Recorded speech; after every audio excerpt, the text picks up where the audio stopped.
செல்வம் குறுக்கிட்டது, அதே போல செல்வம் பேசுனது, அண்ணாமலையோட பேச்சு, இதுக்கெல்லாம் சேர்த்து மொத்தமா பேசிருங்க சார். ரொம்ப நேரமா குறுக்கிட்டீங்க. ஒரே விஷயம்தான். நமச்சிவாய வாழ்க, நாதன் தாழ்வாழ்க, இமைப்பொழுதும் எண்ணெஞ்சில் நீங்காதான் தாழ்வாழ்க, கோகலி ஆண்ட குருமணியன் தாழ்வாக, ஆகமம் ஆகி நின்ற அன்னிப்பான் தாழ்வாழ்க, ஏகன் அநேகன் இறைவன் அடிவல்க என்று சிவபுராணத்தை பாடினார் அல்லவா என்னுடைய சகோதரர் தூத்துக்குடி செல்வம்.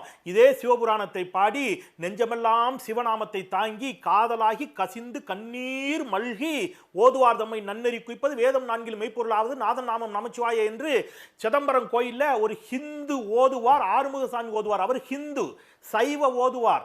அவர் போய் தேவாரம் பாடுறதுக்கு போனாரு. அவர் போய் அங்க பைபிள் ஓத போகல, அவர் போய் குர்ஆன் ஓத போகல. சிதம்பரத்தில் தேவாரம் பாடுறதுக்கு போன அந்த ஆறுமுகசாமி ஓதுவாரை அடித்து காயப்படுத்தி வன்முறை செய்து அவரை தாக்கி வெளியில தூக்கி வீசியது ஹிந்துக்கள், தீட்சிதர்கள். எங்க சார் போச்சு இந்து முன்னணி? எங்க போச்சு இந்து முன்னணி? எங்க போச்சு ஆர்எஸ்எஸ்? தூத்துக்குடி செல்வம் எங்க இருந்தாரு? ஹெச் ராஜா எங்க போனாரு? அந்த எப்படி ஒரு ஹிந்துவை தாக்கலாம்? தேவாரம் பாடுறது ஒரு குற்றமா போகல என்று அன்றைக்கு தீட்சிதர்களுக்கு எதிராக செல்வம் சார் பொறுமையா இருந்தேன், அமைதியா இருந்தேன். அன்றைக்கு தீட்சிதர்களுக்கு எதிராக கொந்தளிச்சிருக்கணும். ஆனால் எல்லாம் தேவாரம் முடிச்சிட்டு செல்வம் இப்பொழுது தெரிந்து கொண்ட செல்வம் அவர் முடிச்சிரட்டும், கிரிக்கெட்ல அமைதியா இருக்கணும். முடிச்சிரட்டும் பேசுங்க. நீங்க பேசும்போது அமைதியா இருக்கணும். நான் முடிச்ச அப்புறம் நீங்க பேசுங்க. அன்றைக்கு ஆறுமுகசாமி ஓதுவாரை அடித்து தூக்கி வெளியில் வீசிய போது தீட்சிதர்களுக்கு எதிராக எத்தனை பேர் போராட்டம் பண்ணீங்க? அதே கோயில்ல லதா என்ற ஒரு சகோதரிய தீட்சிதர் தர்ஷன் என்பவர், ஐயா அர்ச்சனையை கொஞ்சம் நல்லா பண்ணி கொடுங்க ஐயா, கவனக்குறைவா இருக்கீங்களையான்னு கேட்ட ஒரு கேள்விக்கு ஓங்கி கன்னத்தில் அப்புனாரு. அடி வாங்கியது ஹிந்து சகோதரி, அடித்தது ஒரு ஹிந்து தீட்சிதர்.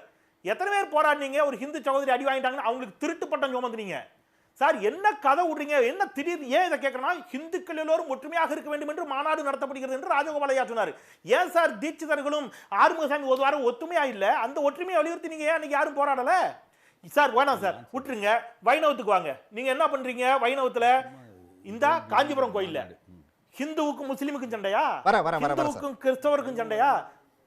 சார் பாசுரம் பாடுறதுல 2 வைணவர்களுக்கு இடையில சண்டை, அடிபடி, கெட்ட கெட்ட வார்த்தையில திட்டிக்கிறாங்க. சாமியை நடுரோட்ல நீ பாட்டிட்டு போச்சா ஹிந்து முன்னணி? ஹிந்துக்களின் ஒற்றுமை அங்க நிலைநாட்டுவதற்கு போனீங்களாங்க?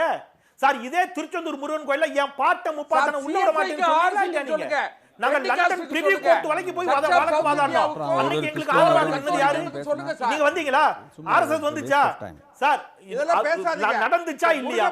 நடந்துச்சா இல்லையா? திருச்செந்தூர் கோயிலுக்குள்ள எங்க பாட்ட முப்பாட்டம் உள்ள போனதுக்காக தீட்டு கழித்தீர்களா இல்லையா? அபராதம் விதித்தீர்களா இல்லையா?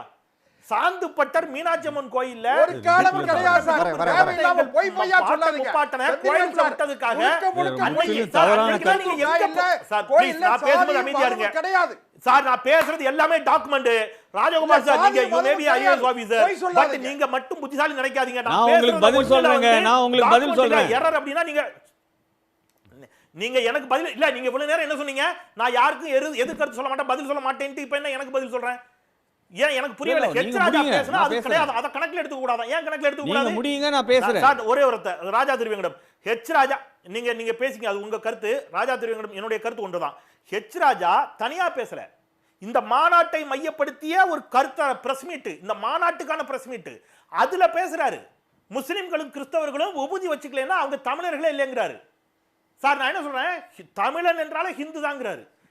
தமிழ ஹிந்துவா இல்லைன்னா அவன் தமிழனே இல்லைன்னு பேசுறாங்க சார். இதே அர்ஜுன் சம்பத் பேசியிருக்கிறாரு, ஹெச் ராஜா பேசியிருக்கிறார். நான் என்ன கேட்கிறேன், எங்க ஊர்ல இருக்கக்கூடிய அப்ப கிறிஸ்தவ நாடார்கள் யாரு? தமிழர்கள் இல்லையா?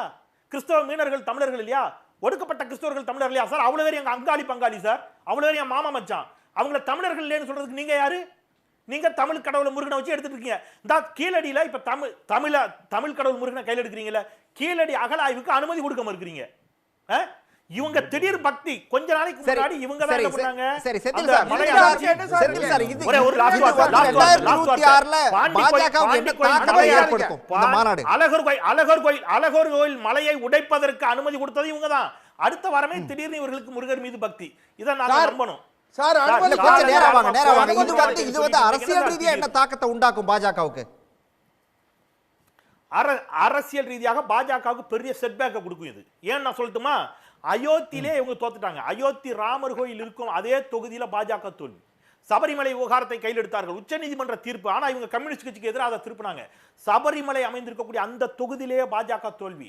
கர்நாடகாவில் போய் மோடி பரப்புரை செய்தார், ஜெய் பஜ்ரங் பாலின்னு. கர்நாடகாவில் பாஜக படுதோல்வி. சார், கர்நாடகாலையும் உத்தரப்பிரதேசத்திலையும் கேரளாவிலுமே இவர்கள் தோற்றுவிட்டார்கள்.